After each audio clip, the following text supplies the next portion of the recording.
অনেক দিন ধরেই মেয়ে বলছে মা চলো পুজোর কেনাকাটা করবে, আমাদের জন্য না ওর জন্যই বেসিক্যালি কিনতে হবে। তো চা খেয়ে ট্রেনে করে তারপরে চলে গেলাম ভ্যানে করে। অনেক দিন বাদে ভ্যানে উঠলাম।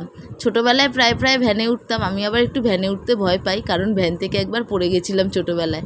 বাবার মাল যেত, তো ভ্যানে উঠেছিলাম আর পড়ে গেছি, তারপর থেকে ভয় পাই। তারপর থেকে যখনই ভ্যানে উঠি বাট সামনে বসি। চলে এসেছি আমরা মধ্যমগ্রামে জুডিওতে। অনেক দিন ধরেই বলছে মা জুডিওতে যাব। তো এখানে এসে আমাদের সেভাবে কিছুই পছন্দ হয়নি, মেয়ের তো একদম পছন্দ হয়নি। বলল চলো, পাশেই ছিল ইউজটাতে এসে মেয়ের কিছু জিনিস পছন্দ হয়েছিল, একটা গেঞ্জি আর প্যান্ট, ফুল প্যান্ট। তো এখানে আগে ফটো তুলে নিলাম, তারপরে মেয়ে ট্রায়াল রুমে চলে গেল।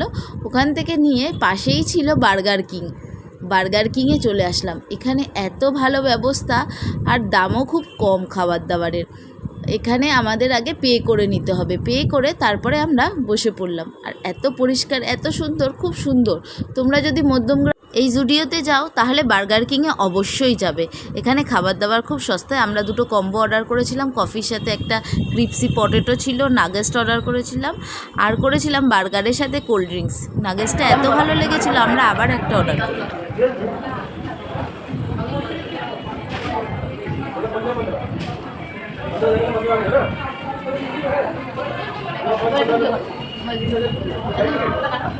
দেন আমরা খাওয়া দাওয়া সেরে বাড়ি ফিরে আসলাম। আমার ভিডিওটা ভালো লাগলে লাইক, শেয়ার, কমেন্ট করো, সাবস্ক্রাইব করো।